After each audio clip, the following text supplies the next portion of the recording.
गेल्या काही दिवसापासून माझ्या बाबतीत प्रगती पुस्तकात नापास, पत्ता कट, संजय राठोड यांना डच्चू अशा बातम्या टीव्ही चॅनेल्सवर दाखवण्यात येत आहे। खरे पाहिले तर एकनाथरावजी शिंदेसाहेब हे आमचे नेते आहेत आणि ते मंत्रिपदाविषयी जो निर्णय घेतील तो अंतिम राहील। पण तरीही मीडियामधील बातम्या त्यातील भाषा बघून मनाला वेदना होतात। मी 1993 पासून शिवसेनेत काम करतो आहे। कोणत्याही राजकीय पार्श्वभूमी नसताना एक सामान्य शेतकरी कुटुंबात मी आलो असताना वंदनीय बाळासाहेब ठाकरे यांच्या विचारांनी प्रेरित होऊन मी शिवसेना शाखा प्रमुख पासून माझी राजकीय वाटचालीला सुरुवात केली। त्यानंतर उपतालुका प्रमुख, तालुका प्रमुख, उपजिल्हा प्रमुख अशी वाटचाल करीत असताना तब्बल 18 वर्ष मी शिवसेना जिल्हा प्रमुख पदावर कार्य केलेले आहे। त्यानंतर 2004 साली तत्कालीन काँग्रेसच्या मंत्र्यांना हरवून मी पहिल्यांदा आमदार झालो आणि त्यानंतर 2009 असेल, 2014 असेल, 2019 असेल व आता 2024 म्हणजे लागोपाठ 5व्यांदा मी आमदार झालो आहे। प्रत्येक निवडणुकीत माझी मतं वाढलेली आहेत आणि नुकत्याच झालेल्या निवडणुकीत सुद्धा मला 1,44,000 मतं मिळालेली आहेत, जी यवतमाळ जिल्ह्यात सर्वात जास्त आहे।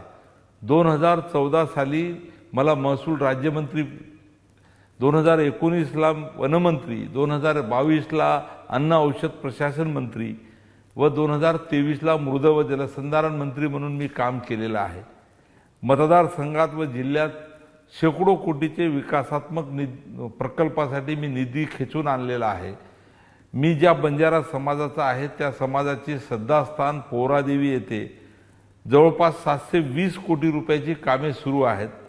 त्यात बंजारा विरासत हे वास्तू संग्रहालय हे भारतातील सर्वात चांगले वस्तू संग्रहालयापैकी एक आहे। आमचे दैवत सेवालाल महाराज मंदिर हे भव्य स्वरूपात साकार होत आहे। त्याचबरोबर सामकी माता मंदिर, जेतालाल महाराज मंदिर, रामराव बापू समाधी मंदिर, पर्यटनासाठी बॉटनिकल गार्डन व अंतर्गत रस्ते, भक्त निवास ही सर्व कामे वेगाने सुरू आहेत। यासाठी मला तत्कालीन मुख्यमंत्री माननीय एकनाथरावजी शिंदेसाहेब, तत्कालीन उपमुख्यमंत्री देवेंद्रजी फडणवीस साहेब आणि उपमुख्यमंत्री अजितदादा पवार साहेब यांनी मोलाचे सहकार्य केले।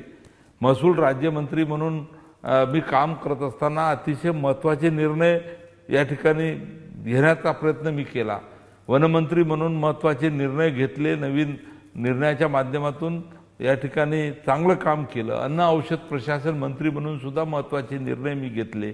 तसेच मृद व जलसंधारण विभागात सुद्धा चांगलं काम करण्याचा मी प्रयत्न केला। मी माझ्या कार्यकाळात हे सर्व काम केलेलं आहे।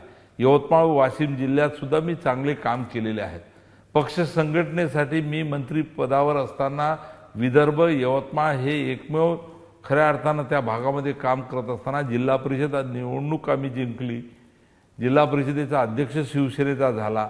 जिल्ह्यातील 16 पैकी 6 पंचायत समिती शिवसेनेकडे सभापती म्हणून होत्या। 6 नगर पंचायत पैकी 3 नगराध्यक्ष व जिल्ह्यातील 10 नगरपालिकापैकी जवळपास 5 नगराध्यक्ष शिवसेनेचे झाले होते। या काळामध्ये झालेल्या विधान परिषद निवडणुकीत सुद्धा दोन्ही वेळा शिवसेना तिथे जिंकली।